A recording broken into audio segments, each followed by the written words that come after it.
Hi, everyone. Bill Wrench in the 1011 Now streaming studio. Hope everyone is inside and staying warm on this extremely cold day. Jared, I found him outside, and I had to... So what are you doing? You got to get inside. You got to get warm. Whimpering like a cold puppy, yeah. We're knocking on the front door. It's been pretty brutal. We decided to pack all of our winter just basically into the last week. Well, I was lucky. I was sick, and all I did was stay in the house, except for one day I went out and shoveled a little bit. So, yeah, I guess I got to avoid some of the cold, but I don't think I'm going to get to avoid it moving forward. It seems as if there's been a lot happening, not just weather-wise, over the past week. Huge, fire yesterday. Yep. Fire. There was, again, a crime spree this weekend. Yeah, I'm not sure what to call that one. Yeah. It was something, but yeah, it just seems like, okay, now that the weather's really terrible outside, let's have everything happen all at once. Yeah, and I could say from a law enforcement standpoint, that's the worst day to have it because you have to stand outside and investigate that. It's not fun. No, just the pictures that came from that fire. Oh, yeah. The video is huge fire, but then you see the pictures after of the house that's left. It's just ice. A big block of ice, yes. And then you got the streets that are covered in ice and become a little bit of a hazard. And yep. So never fun when it's this cold, no matter what you're doing. Everything slows down. I told my wife yesterday, because I was at home with the kids, because they were off from school, she was at work. I said, don't worry about the laundry, don't worry about the dishes, like, I'll take care of everything. It's so cold outside, even inside. It's so cold I can't do the dishes. And I just became stationary. I told her just not. Yeah, well, I'm not going to comment on that kind of personal life. I appreciate that. All right, so we're jumping in. We got two cases that we need some help with. We have a burglary and then a vandalism and a larceny, and I believe we're going to start here with the burglary, where we have a couple images of this individual we would like to talk to. Yes, definitely. So this is back Monday, February 3rd, not too long ago. 4:30 in the morning, basically we get an alarm out at the Bud Dank Dispensary. That's at South Coddington and West A in that little business district there. Mm-hmm. So basically they get there. They, of course, find a broken window. They happen to leave a hammer behind, so we always like when they leave a little bit of evidence for us. So there you go. Maybe that will come into play as time goes on. But so far we have no real good leads on this. That's why we're here, obviously. Mm-hmm. The back door of the business was left open then, so it might be how they got out. But we obviously have about $2,000 worth of product that they had taken in this burglary, and of course a couple $100 damage to all the windows.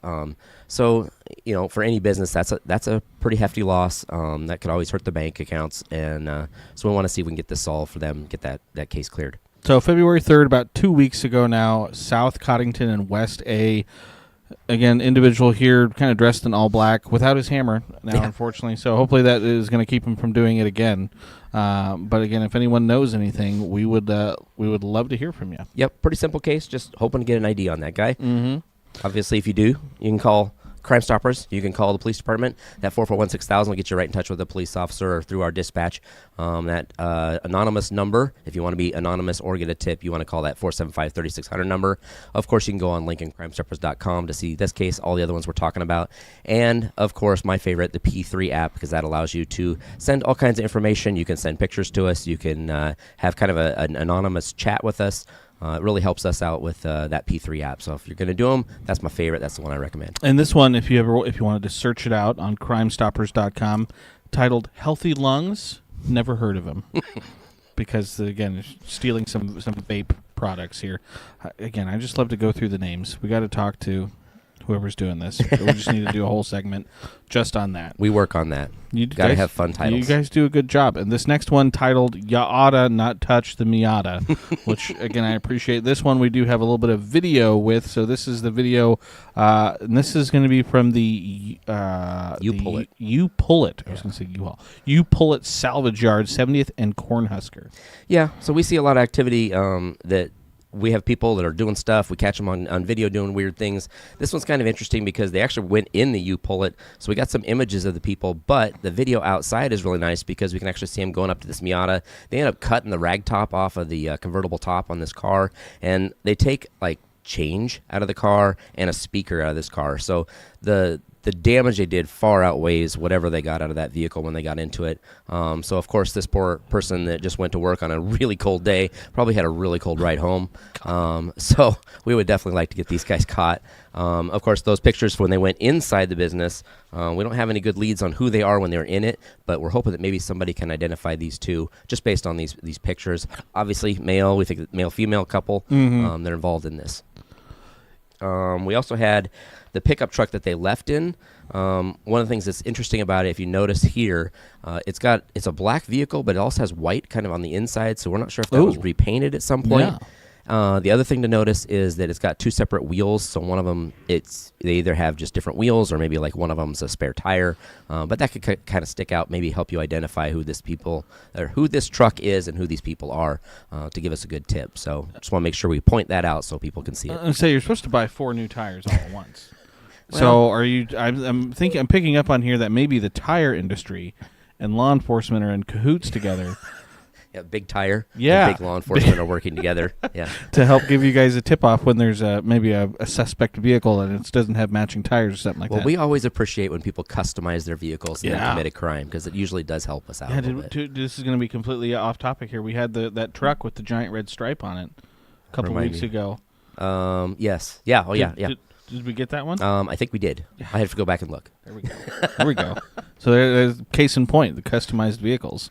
Yep. So always good when you have something, especially if you get tattoos on your body. We always like that as well. Yep. So Yep. Again, as I was scrolling through the website, there was one where there was an individual with a lot of tattoos, and it said on there that suspect had been identified. I think we cleared that one. So once again, thank you.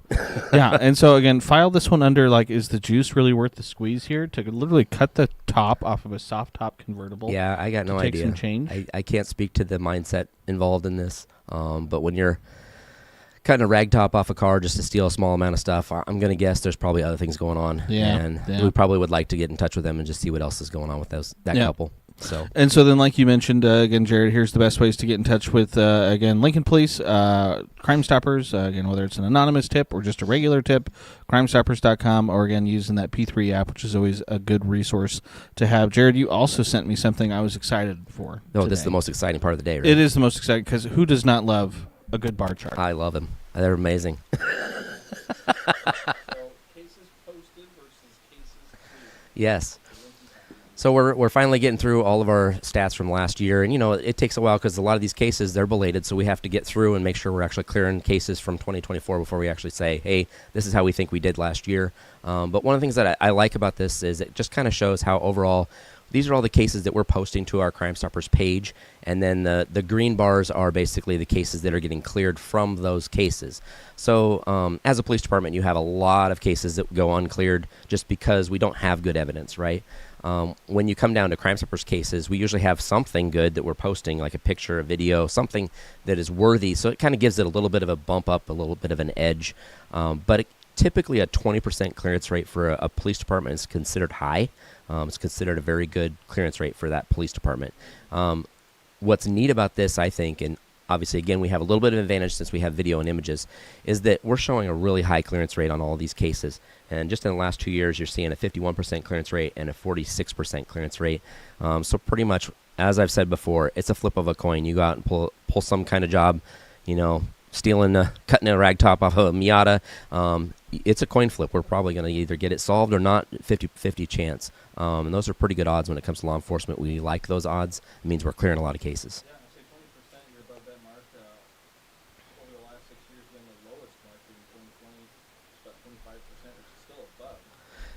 And 2020 was kind of an outlier year. Yeah. We're not going to go into that. But yeah, so again, really good percentages the last couple of years. I would imagine when you go and show this chart to, again, folks at your conferences and stuff like that. Oh, yeah. Lincoln looks pretty good when you put us against a lot of people in the country. I'll say that. We have a really good clearance rate. We have a really good rates for the rewards we do, and like how many are actually being cleared, and they never even collect the reward. It's nice to see that Lincolnites are giving us tips not for the money, actually just for doing the right thing. So we really appreciate the fact that Lincoln is open and willing to help us solve those cases without us having to pay them that reward money. I'll ask the follow-up here, because you can't put cameras everywhere, but I feel like we've talked about this before. This is, again, kind of, I Absolutely. Obviously, if you're a business, I think it's imperative you have some. One of the things that we talk about sometimes from a law enforcement standpoint when it comes to cameras is a who and a what. You want a who camera and a what camera. A lot of people will just put what cameras in, and what I mean by that is it just covers a large area, and you can kind of see what they're doing, but you really can't see who they are. So when you're putting in a surveillance system, one of the best things you can do is try to figure out where people are going to come into your business or out of your business, and you can put a camera as close as possible to get their face. Because even some of these cases where we have people with masks on, if it's close enough, you get enough of their eyes that somebody recognizes them. I've been stunned at some of the cases where we had just somebody's eyes that you could see, and their family would be like, "Oh, I know exactly who that is," and they call us up and tell us. So really having a good balance of cameras, and whether that be at your house or your business. Obviously, business is far more important. You have a lot more people, a lot more traffic, a lot more things could go wrong there. So it's definitely nice to have a well-rounded system when you're doing that. That's the eternal struggle, actually. It's important. I bet you have one in the kennel, don't you?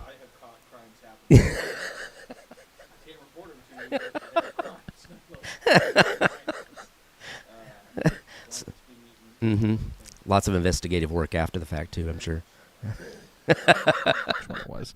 So, all right, Jared, anything else that you want to touch on? We really hammered home the cold stuff over the past couple of days, but from, again, your perspective, anything that you want to let the people know about? No, obviously, the typical stuff. When it's cold out, just make sure you're not leaving your car running in the morning, and it's a good way to get it stolen. Make sure you're driving careful, add a few extra seconds between you and other vehicles. Just drive consciously. All the usual stuff that you've probably heard us say a million times. Just pay attention. We're in Nebraska. We should know how to do this. Yep, we should, but every year. Still happens. There's always a few. There is. All right. Well, Jared, appreciate your time as always. Appreciate everyone for tuning in again. Watch another Crime Stoppers episode with us. Again, we talk every Wednesday, most every Wednesday, I should say. But we'll see Jared again in a couple of weeks. So appreciate everyone for tuning in and watching. Hope everyone stays warm out there.